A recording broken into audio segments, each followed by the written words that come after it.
Distinguidos hermanos, hermanas, el Señor esté con cada uno de ustedes en el día de hoy. Esperamos que esta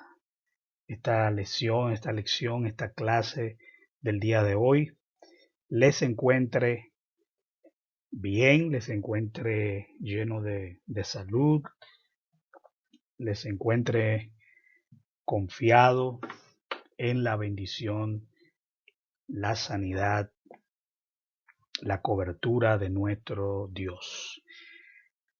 Hermanos, vamos a compartir la lección número 24. Ya estamos terminando este ciclo de lecciones. Son 26, ya veremos la número 24. Así que estamos a punto de terminar este material y hoy vamos a compartir el tema la iglesia y su responsabilidad social. Estaremos compartiendo en el libro del profeta Jeremías, capítulo 29, en el verso 7, y también en el libro de Deuteronomio, en el capítulo 15, desde el 7 hasta el 11. Vamos entonces a empezar con Jeremías, capítulo 29, verso 7, en el nombre del Señor Jesús. Jeremías 29:7 dice, y procurad la paz de la ciudad a la cual os hice transportar, y rogad por ella a Jehová, porque en su paz tendréis vosotros paz. Deuteronomio 15:7. Cuando haya en medio de ti menesteroso de alguno de tus hermanos, en alguna de tus ciudades, en la tierra que Jehová tu Dios te da, no endurecerás tu corazón ni cerrarás tu mano contra tu hermano pobre, sino abrirás a él tu mano liberalmente, y en efecto le prestarás lo que necesite. Guárdate de tener en tu corazón pensamiento perverso, diciendo, cerca está el año séptimo, el de la remisión, y mires con malos ojos a tu hermano menesteroso para no darle, porque él podrá clamar contra ti a Jehová, y se te contará por pecado. Sin falta le darás, y no serás de mezquino corazón cuando le des. Porque por ello te bendecirá Jehová tu Dios en todos tus hechos y en todo lo que emprendas. Porque no faltarán menesterosos en medio de la tierra. Por eso yo te mando, diciendo, abrirás tu mano a tu hermano, al pobre y al menesteroso en tu tierra. Amén. La afirmación fundamental dice, la iglesia ha sido comisionada por Dios para hacer provisión que satisfaga las necesidades del ser humano y sus comunidades. La iglesia ha sido comisionada por Dios para hacer provisión que satisfaga las necesidades del ser humano y sus comunidades. Gálatas capítulo 6, versículo 10 nos da el texto, el versículo para meditar. Así que, según tengamos oportunidad, hagamos bien a todos, y mayormente a los de la familia de la fe. Luego de estudiar esta lección, el alumno reconocerá la responsabilidad de la iglesia para servir a la comunidad. Valorizará el contexto social y cultural en que la iglesia se desenvuelve y su participación en la vida en comunidad. Aceptará el reto de servir a la comunidad. Esperamos que cuando finalice esta lección del día de hoy, hayamos sido instruidos, hayamos sido enseñados por nuestro Señor y hayamos nosotros sido capacitados para poder obedecer a nuestro Señor en este mandato que nos da. Vamos entonces a ver la primera sección. Hermanos, antes de desarrollar plenamente esta lección, nosotros tenemos que estar claros que la iglesia, si bien es un cuerpo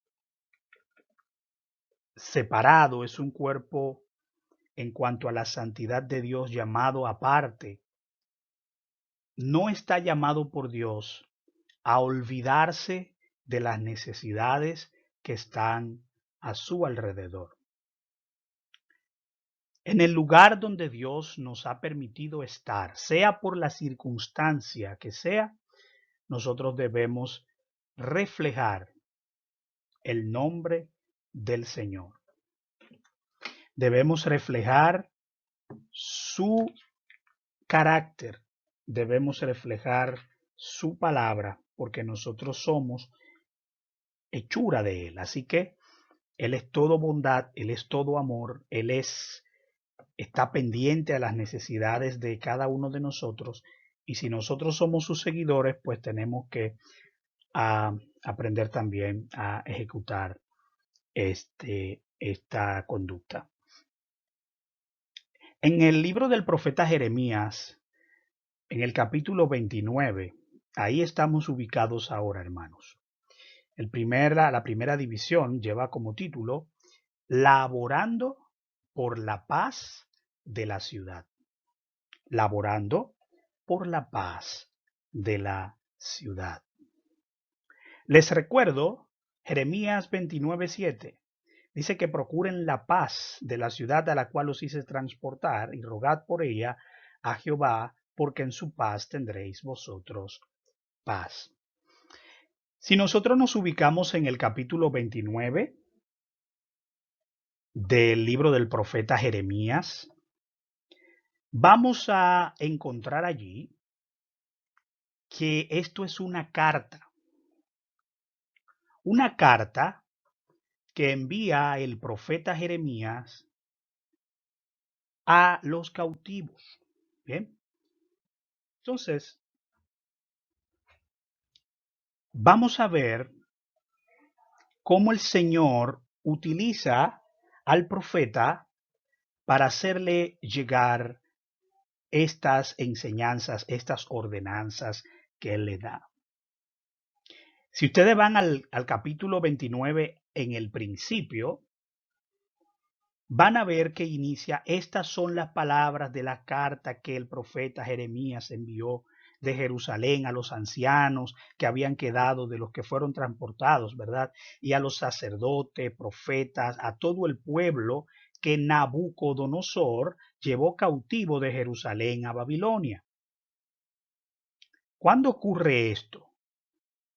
Después que salió el rey Jeconías, la reina, los del palacio, los príncipes de Judá y de Jerusalén, los artífices, los ingenieros de Jerusalén. O sea, él está ubicando, él está diciendo en qué momento exacto, acá la escritura está ubicando el momento exacto en que él envía esto.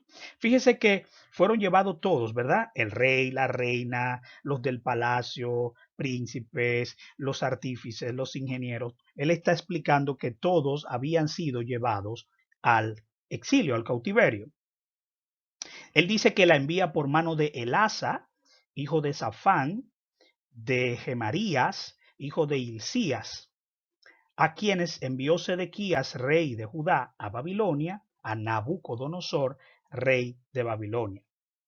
Entonces, esto es lo que vamos a ver en este versículo específico, lo está diciendo Jeremías en la carta que les está enviando al pueblo. Él está en Jerusalén, pero él les está enviando esta carta a los que estaban en el cautiverio, bien, en Babilonia, que habían sido llevados por Nabucodonosor. Él les está enviando esta carta a los líderes, él está enviando esta carta a las personas que tenían influencia sobre los demás que habían sido llevados allí, porque allí estaban se había llevado a todas las personalidades de mayor relevancia de la sociedad. Dice que fue después que salió el rey Jeconías. Esto ubica aproximadamente 598 antes de Cristo. Entonces ya Babilonia había invadido a Judá, Jerusalén, dos veces, en el 605 antes de Cristo y en el 598. Entonces se llevó a los cautivos, se llevó a todas estas personas que hemos mencionado. Aunque quedaba una pequeña, una población todavía en Jerusalén y Judá, y después fueron conquistados y fueron llevados. Entonces, él le envía esta carta y empieza diciendo que así ha dicho Jehová, o sea, es Jehová Dios de los ejércitos, Dios de Israel, que está diciendo estas palabras a través del profeta. Fíjense que Dios no solamente utiliza al profeta a través de la viva voz cuando hablaba ante las personas, sino que ahora que están en cautiverio, Dios utiliza al profeta escribiendo. Y vemos que la palabra inspirada por Dios, o sea, la autoridad, el carácter autoritativo de la profecía, tiene igual relevancia cuando es hablada por el profeta que cuando es escrita por el profeta. Hay ocasiones cuando el profeta no puede estar frente a frente con la persona que necesita la palabra. Y en este caso, Dios le permite al profeta que escriba y que envíe una carta. Pero en esta carta está contenido el propósito, la palabra, el carácter de Dios, la guianza de Dios para el pueblo en ese momento. O sea que profecía no solamente es lo que emana de la boca del profeta, sino es algo que viene del corazón de Dios por conducto del profeta, sea esto voz audible, sea esto hablándole directamente al rey, a la reina, a los principales, o sea esto a través de una carta que escriba el profeta. Es palabra de Dios independientemente de cuál sea el medio por el cual el Señor la esté haciendo llegar. Entonces, hermanos, bajo estas circunstancias es que está escribiendo el profeta Jeremías a este pueblo. Cuando él comienza en el capítulo 29, él comienza a hablarle al pueblo. Él le da una serie de recomendaciones. Si vamos al libro del profeta Jeremías, capítulo 29, y nos vamos al verso 4, dice, así dicho Jehová de los ejércitos, Dios de Israel, a todos los de la cautividad. Aquí hay algo que yo quiero que ustedes tomen en cuenta. Dice, que hice transportar de Jerusalén a Babilonia. O sea, había sido un rey que había cautivado, que se había llevado a estas personas, que se los llevaba según ellos en contra de su voluntad, ¿verdad que sí? Y que eso para cualquier nación, que venga una nación enemiga y que rompa con su sistema nacional de su política, que interfiera y que se lleve cautivo al rey, a la reina, a los del palacio, a los ingenieros, a los artífices, eso es una tragedia. Sin embargo, Dios en medio de esta situación muestra que Él no ha perdido el control. Dios está permitiendo esto. Esto había sucedido por la desobediencia, por una serie de situaciones que se habían dado con el pueblo, que habían dado la espalda, y el Señor había permitido que esto ocurriese. Pero fíjense que aún en medio de la de que el Señor está aplicando la disciplina, Él no deja de estar en control, Él no deja de ser un Dios amoroso, Él no deja de estar, de hacerse responsable por su pueblo. Él está diciendo, fui yo que los hice transportar de Jerusalén a Babilonia. O sea, no pierdas de vista, independientemente de la situación en la que el pueblo está pasando, independientemente de que vayas allí arrastrado en contra de tu voluntad, déjame decirte que soy yo que estoy haciendo que tú vayas a aquel lugar. ¿Y por qué quiero resaltar esto? Porque él les está diciendo, el hecho de que ustedes estén fuera de la nación en la cual yo lo levanté, en la cual le di mis leyes, aunque ustedes estén fuera de esa frontera, todavía ustedes están bajo mi guianza, todavía están bajo mi protección, todavía están bajo mis estatutos. Así que escuchen lo que les voy a decir para que sigan mis órdenes independientemente de que ustedes van a estar en un territorio ajeno, con leyes ajenas, con un rey ajeno y con una religión que es opuesta a mí. Sin embargo, aunque estén en medio de ese lugar, tienen y deben seguir las ordenanzas que yo les voy a dar. Esa es una enseñanza muy importante. Yo no quiero dejarla pasar por alto. Independientemente de la temporada en la que estemos pasando, independientemente del lugar donde Dios nos haya puesto temporalmente, independientemente de eso, nuestras reglas no son las reglas de ese lugar, son las reglas del que permitió que nosotros llegásemos allí, y ese es nuestro Dios. Si ustedes quieren reforzar un poco esto, vean a los tres jóvenes hebreos. Vean a Daniel, que dice que procuró en su corazón no contaminarse con la comida del rey. Y siguieron sus normas independientemente de que estaban en una sociedad contraria, estaban en una religión contraria, estaban en medio de una situación difícil que los ponía en un reto. Le lanzaba un reto a su sistema de creencias y a su fe. Ellos se guiaron, aún en esa situación, por la palabra que habían aprendido y en la cual habían sido instruidos, la palabra de Dios. O sea que independientemente, mira, si tú estás trabajando en un lugar difícil, en un hotel, en una empresa que es, tú sabes que es un territorio del mal, pero Dios te ha permitido que tú estés allí por un propósito, por un tiempo, lo que tú tienes que hacer no es envolverte en el sistema del lugar donde tú estás, sino que tú tienes que tener la suficiente raíz en el Señor para, a pesar de estar en medio de esas aguas turbulentas, tú mantenerte bajo la guianza del Señor. Porque independientemente de que el pueblo está siendo llevado por algo que ellos habían hecho, por algo que ellos habían cometido, Dios no los estaba soltando, no los estaba dejando, no los estaba diciendo, mira, cómetelos, Nabucodonosor. No.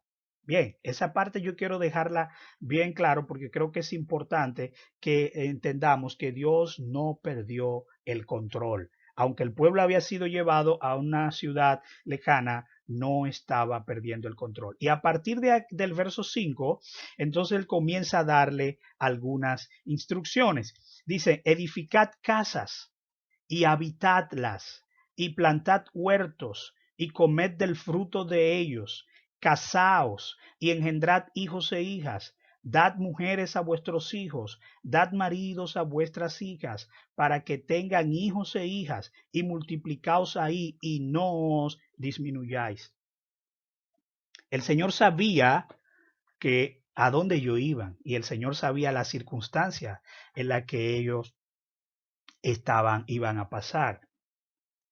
Pero el Señor le dice, miren, cuando ustedes lleguen a ese pueblo que los está apresando, que los está poniendo en cautiverio, cuando ustedes lleguen allí, no se pongan en una esquina a llorar, no se aflijan, no se amedrenten, no se depriman, porque si hacen eso, van a ir disminuyendo, van a enflaquecer y van a ser destruidos. Más bien, hagan casas y habítenlas, cásense, tengan hijos, Ustedes ven lo que el Señor les está diciendo. Él les está diciendo, multiplíquense y sean bendecidos y prosperados aún en medio de la situación adversa. Engendren hijos para que no se disminuyan, para que crezcan, para que se fortalezcan y cuando llegue el momento de salir de allí estén en mejores condiciones que las que llegaron. Ahora vamos al punto en el que vamos a estudiar esta clase. Me gusta siempre hacer esta ambientación para que ustedes sepan en qué contexto que estamos hablando. Porque el Señor no les dice esto en el aire, sino que ellos están en una situación ajena.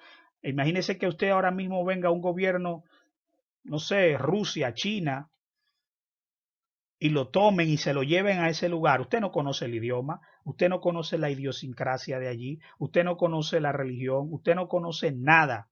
Y el Señor entonces dice, no te aflijas, no te atormentes, busca un lugar, haz una casa, planta un huerto, comienza a producir tus alimentos, busca una mujer, cásate o busca un hombre, cásate, procrea hijos, haz una familia y engrandece el nombre de tu familia y ve creciendo. Mires, fíjense, lo contrario de lo que cualquiera podría pensar.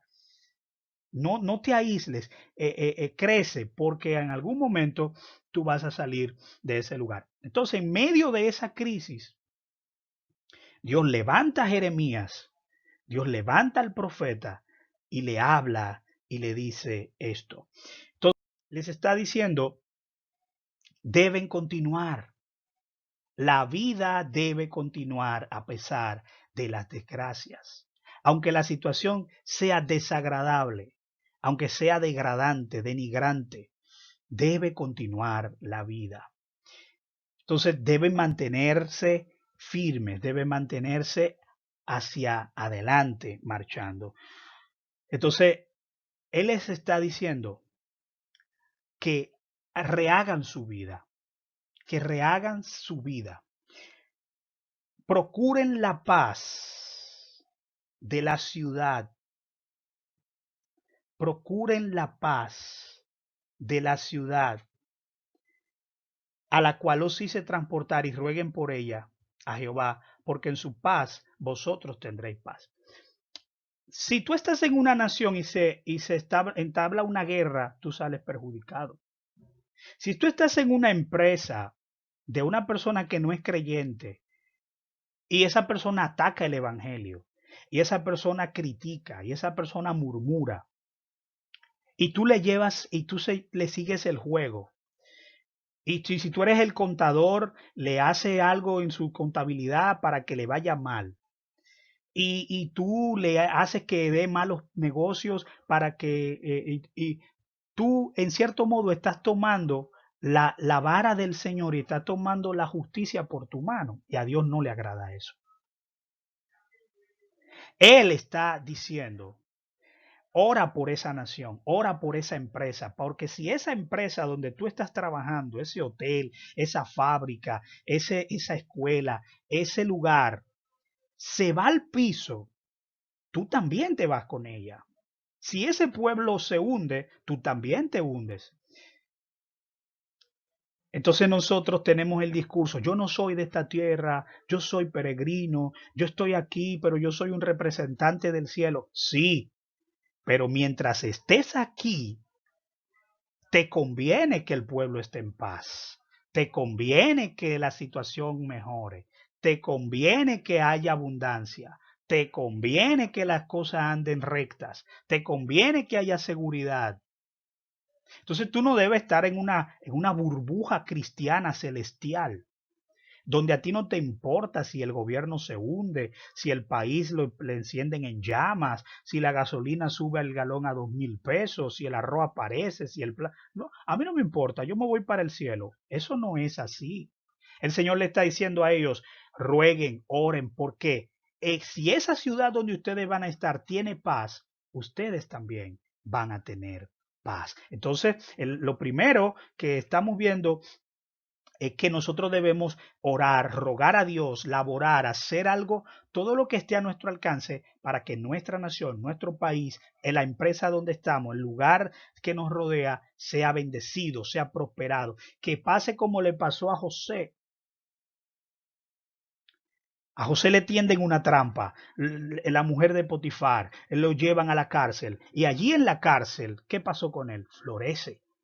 Óyeme, pero este hombre lo pongo aquí y me organiza todo, lo maltrato y lo llevo allí al calabozo, me limpia el calabozo, lo pongo en la cocina atrás para que humillarlo y cuando voy a la cocina está limpia, está en orden, pero ¿y qué persona es esta? Lo pongo en el puesto más difícil para ver si se desencanta, porque me di cuenta que es creyente, me di cuenta que es cristiano, lo voy a atacar, lo voy a poner, me doy cuenta que él le gusta ir a la iglesia los fines de semana, pues vamos a ponerlo fines de semana. Y ahí en ese fin de semana, en vez de tú amargarte y comenzar a patear todo, tú dices, oh Dios mío, aquí te voy a bendecir, aquí te voy a alabar, aquí voy a esta empresa y que de repente los que están detrás de las paredes, escuchando a ver las maldiciones que tú vas a decir, te escuchan diciendo, prospera esta empresa, hazla crecer, ponle abundancia. Y dice, pero ¿y qué es esto?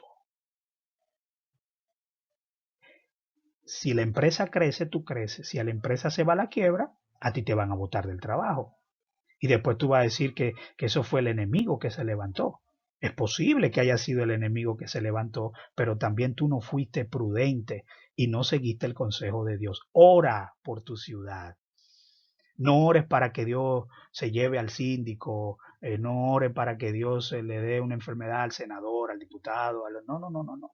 No haga eso. Haz tu trabajo, concéntrate en hacer lo que Dios te ha puesto a hacer, cumple tu ministerio y el Señor se encargará de lo demás.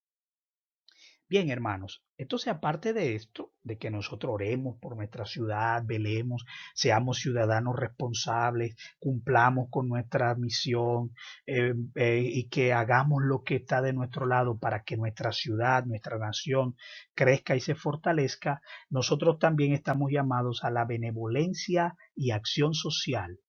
Bien, así que vamos a hablar un poquito de esto. Deuteronomio 15, ahí vamos a tener algunos versos, y en Hebreos 13:2. Cuidado de los menesterosos. Bien,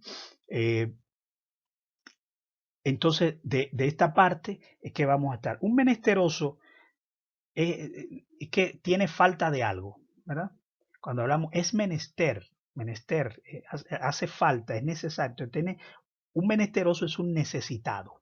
Eso es lo que quiere decir un, un menesteroso. Bien, entonces vamos a ver. El estudio dice que la pobreza es una de las grandes preocupaciones del ser humano en toda su historia, debido a que el hombre no ha administrado sabiamente los recursos que Dios le dio y ha practicado la injusta distribución de las riquezas. Dios, consciente de la realidad humana, dio instrucciones específicas a su pueblo cuando llegaran a la tierra prometida. Deuteronomio 15, verso 11 dice, porque no faltarán menesterosos en medio de la tierra.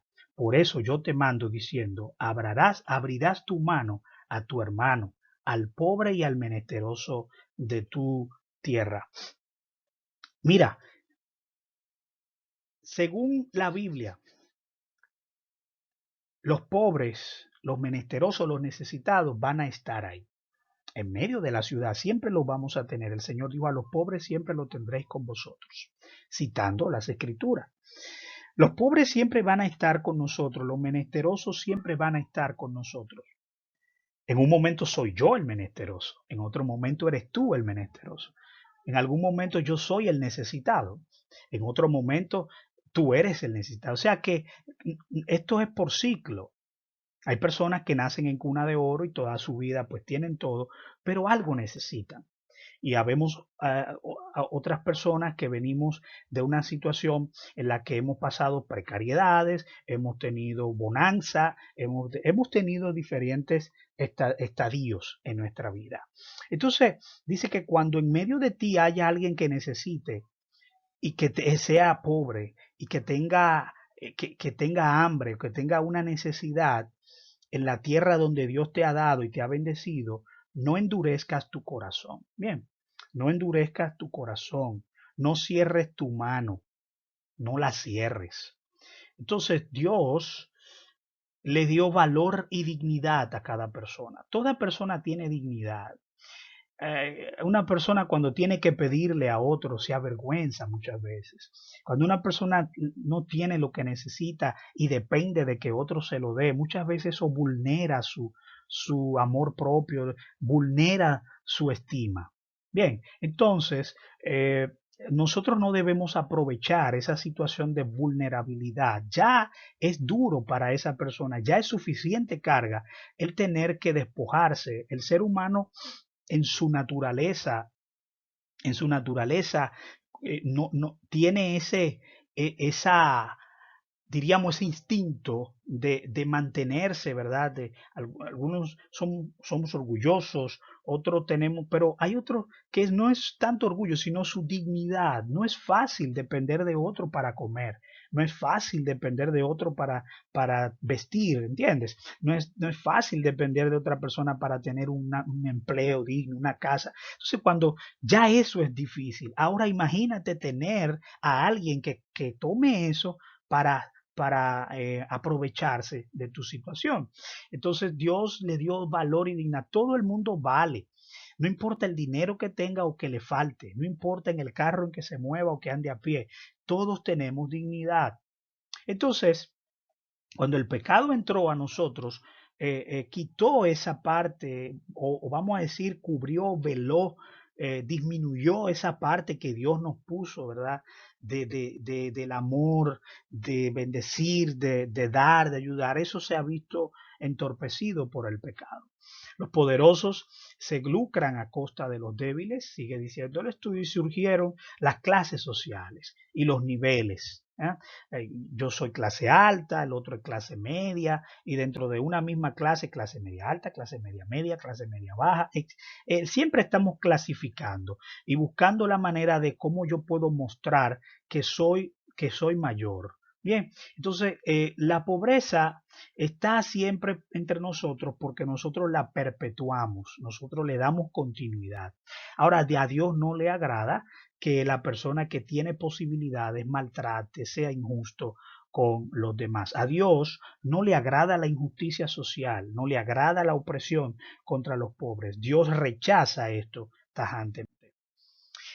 Entonces, hermanos, en las Sagradas Escrituras, en la ley mosaica, Dios le da al pueblo algunas normas de cómo debían tratar a los esclavos, a los siervos, a las personas que estaban bajo la autoridad de las personas. Aquí yo les puse, como señala el estudio, y lo pueden encontrar en las Escrituras, algunas normas para el trato. Fíjense, solamente se las voy a leer, no voy a entrar en detalles. Bien, entonces un esclavo debe ser liberado en el séptimo año. Si buscan Éxodo 21:2, al séptimo año de que tú tenías una persona bajo tu tutela, un esclavo, un siervo, al séptimo año tú tenías que dejarlo libre. Los salarios debían pagarse diariamente. Las deudas caducaban cada 7 años.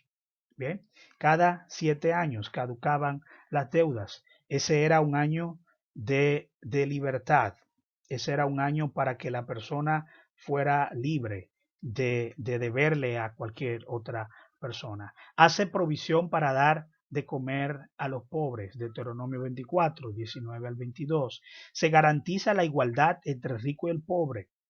Entonces, fíjense, la pobreza no es excusa para la injusticia. O sea, el hecho de que alguien sea pobre no te da a ti el derecho de que tú lo tienes que maltratar. El hecho de que tú tengas autoridad sobre alguien no te da a ti el derecho de romper y de quebrar su dignidad. Entonces, Dios está poniendo un orden. Dios enseña a la persona, mira, si tú eres bendecido, tienes empresa y en tu empresa tú tienes empleados, Tú tienes tu casa y en tu casa tú tienes una persona que te ayuda, que te sirve, que es la persona que te colabora, que te cuida el niño, que lava tus platos, tu ropa, que te ayuda con el sostenimiento de la limpieza de la casa. Esa persona tú no la debes maltratar. Esa persona tiene dignidad, tiene decoro, esa persona tiene sueños, tiene anhelos, tiene un corazón, es una persona que es digna, es igual que tú. El trabajo que él hace es un trabajo digno para cubrir sus gastos, para cubrir sus responsabilidades, y tú estás siendo en ese momento su proveedor. Entonces tú no tienes que ser un maltratador, tú no tienes que negarle su paga. El cristiano no puede negarle su paga a la persona que trabaja con ella, tiene que pagarle bien, tiene que pagarle a tiempo. Y en vez de quitarle, mejor debes ponerle algo si lo tienes. Si no lo tienes, lo justo es lo justo. Págale lo que acordaste. Pero en vez de quitar, mejor da. Entonces, da libertad a esa persona. No le invadas. Hay personas que pueden sentirse con derecho de invadir su privacidad porque él trabaja conmigo, él es mi empleado.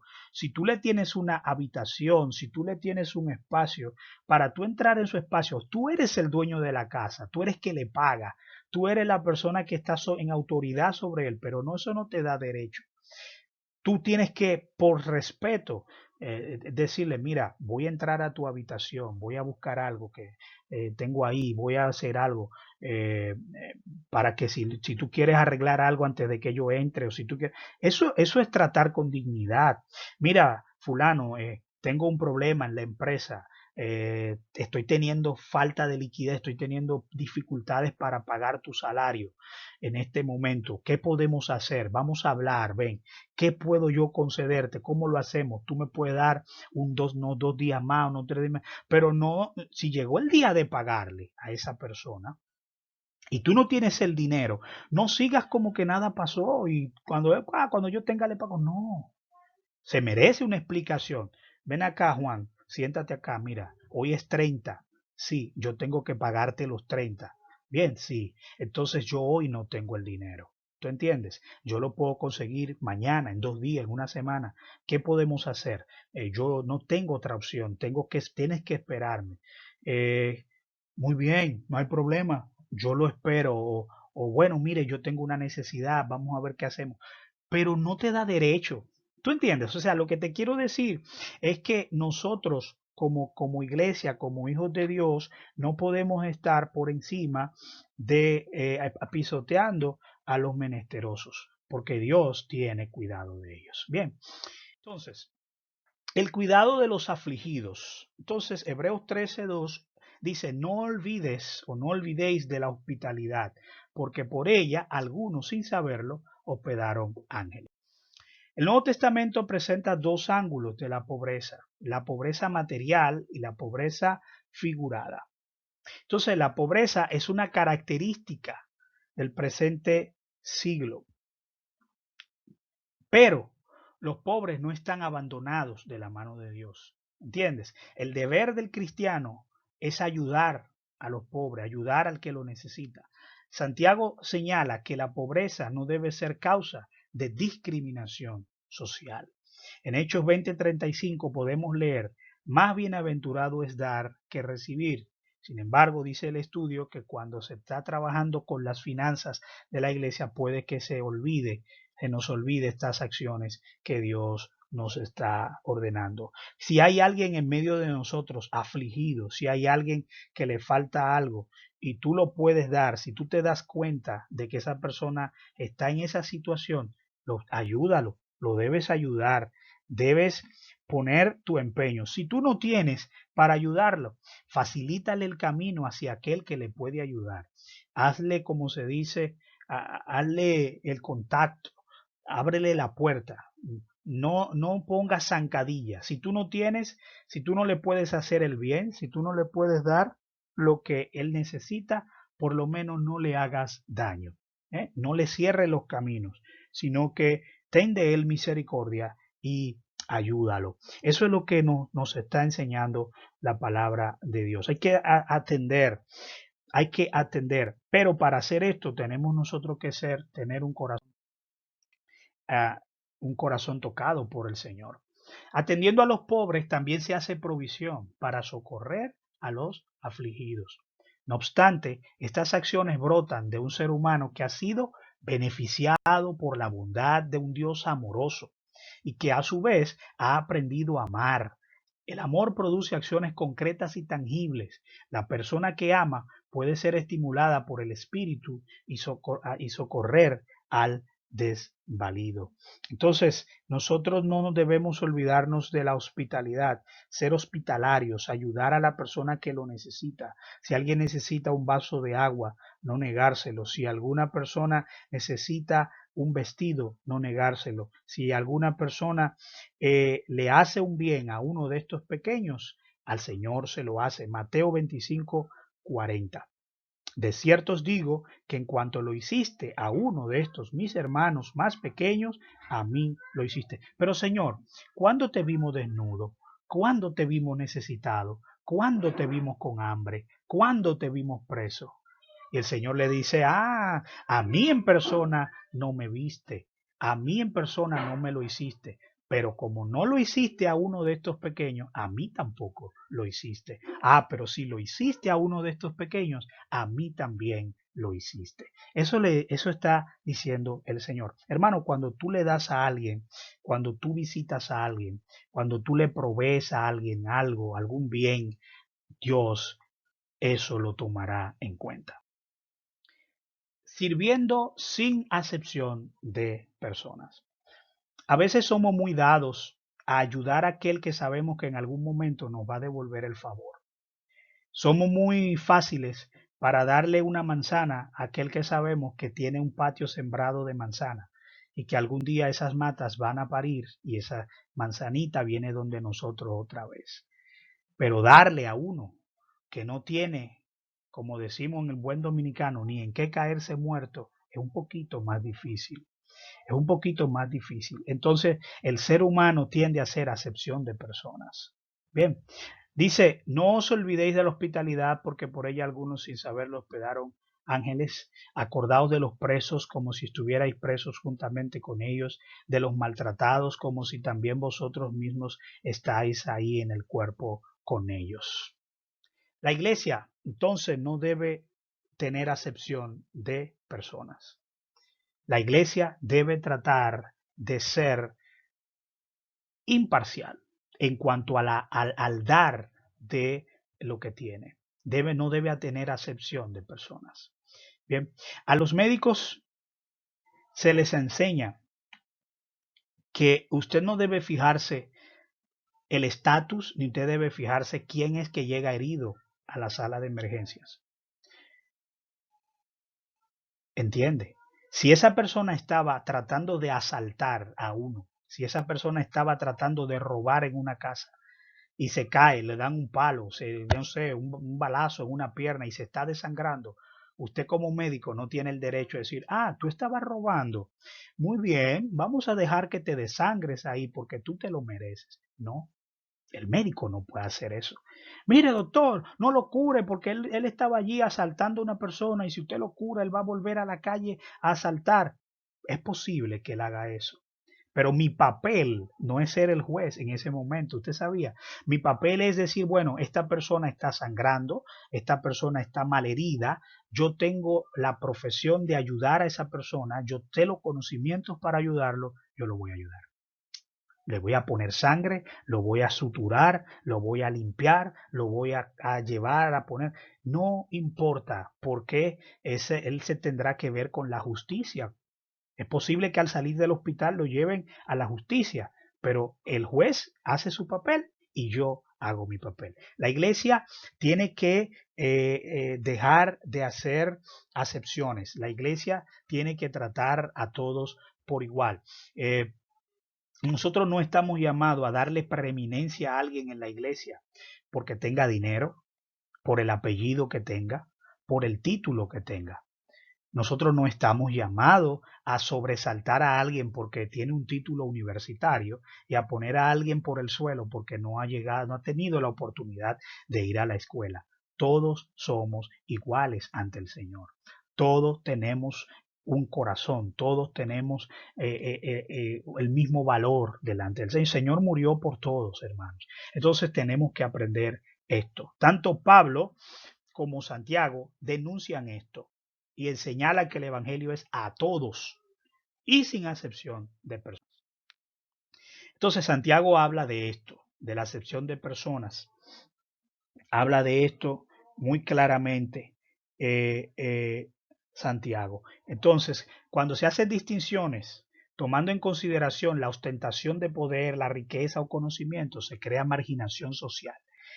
Se enseña a denigrar a las personas por lo que tienen, a valorarlo solamente por lo que te puede dar o por lo que posee. Y se daña el ambiente de la sana convivencia porque las personas se dan cuenta. La gente se da cuenta cuando tú lo miras de lejos porque no tiene dinero, porque no tiene un título. No estamos llamados a eso. La persona que introduce estas prácticas, está atentando contra las enseñanzas de Jesús y contra los principios éticos del reino de Dios. Santiago, véanlo, léanlo, Santiago 14, Santiago 2, desde el 14 hasta el 26. Si yo leo, voy a leer algunos versos. Hermanos míos, ¿de qué aprovechará si alguno dice que tiene fe y no tiene obras? ¿Podrá la fe salvarle? Y si un hermano o una hermana están desnudos y tienen necesidad del mantenimiento de cada día, y alguno de vosotros le dice, id en paz, calentaos y saciaos, pero no les dais las cosas que son necesarias para el cuerpo, ¿de qué aprovecha esto? Así también la fe, si no tiene obras, es muerta en sí misma. Pero alguno dirá, tú tienes fe y yo tengo obras. Muéstrame tu fe sin tus obras y yo te mostraré mi fe por mis obras. ¿Tú crees que Dios es uno? Bien haces. También los demonios creen y tiemblan. Mas, ¿quieres saber, hombre vano, que la fe sin obra es muerta? ¿No fue justificado por las obras Abraham, nuestro padre, cuando ofreció a su hijo Isaac sobre el altar? ¿No ves que la fe actuó juntamente con sus obras y que la fe se perfeccionó por las obras? Y se cumplió la escritura que dice, Abraham creyó a Dios y le fue contado por justicia y fue llamado amigo de Dios. Vosotros veis, pues, que el hombre es justificado por las obras y no solamente por la fe. Asimismo también, Rahab la ramera no fue justificada por las obras cuando recibió a los mensajeros y los envió por otro camino, porque como el cuerpo sin espíritu está muerto, así también la fe sin obra está muerta. Wow. ¿Qué quiere decir eso? ¿Que nos salvamos por las obras? De ninguna manera. Pero el incrédulo no ve tu fe, ¿tú sabías? El incrédulo no ve el amor que tú le tienes a Dios. El incrédulo no ve que en tu corazón tú eres capaz de dar tu vida por Cristo. El incrédulo no ve eso, ¿tú sabías eso? El incrédulo no es capaz de ver tu fe, el incrédulo ve tus obras. Y a través de tus obras el incrédulo se da cuenta que tú tienes fe. Pero si tú eres el más devoto, si tú eres la persona que tiene fe y nunca en tu vida sacas un vasito de agua para calmarle la sed a un sediento, para ese sediento tu fe no existe. Tu fe no existe. Él no sabe porque él no tiene ojos espirituales para ver tu fe. Él tiene ojos materiales para ver lo que tú vas a hacer por él. Las personas no ven nuestra fe, las personas ven nuestras obras. Entonces, ¿qué quiere decir Santiago? A veces algunos dicen, hay una contradicción entre... No, no, no hay contradicción. No hay contradicción. La fe es necesaria. Sin fe es imposible agradar a Dios, pero la fe sin obra es muerta. Y eso también está en la palabra de Dios. O sea que queremos tomar un pedacito de las escrituras. Yo tengo fe, la fe mueve montañas. Sí, sí, pero muéstrame tus obras. No, no, nadie se va a salvar por las obras. Muy bien, nadie se va a salvar por las obras, pero por las obras es que las personas que están allá afuera, sedientos, hambrientos, descalzos, desnudos, van a verte, tú vas a poder llegar a ellos y ellos van a poder llegar a Cristo y van a poder ser salvados. Una persona muchas veces va a decir que tú eres cristiano, no por los textos bíblicos que tú te sabes. Una persona muchas veces va a decir que tú eres cristiano por algún favor que tú le hagas. Ten eso en cuenta y no se te olvide. Conclusiones. No debemos maldecir el lugar en el que Dios nos ha puesto. Dios nos manda a no endurecer nuestros corazones, ni cerrar nuestras manos ante el menesteroso. Los afligidos requieren del cuidado de la iglesia. Quien introduce en la comunidad de fe el discrimen, favoritismo y segregación no es digno de llamarse cristiano. Hermano, cambiemos nuestro lenguaje y cambiemos nuestra forma de tratar a los demás. Nosotros no estamos aquí para ser indiferentes y mantenernos en nuestra burbuja espiritual, que nada nos afecta, que nada nos mueve, que se hunde el mundo, yo soy cristiano. No, hermano.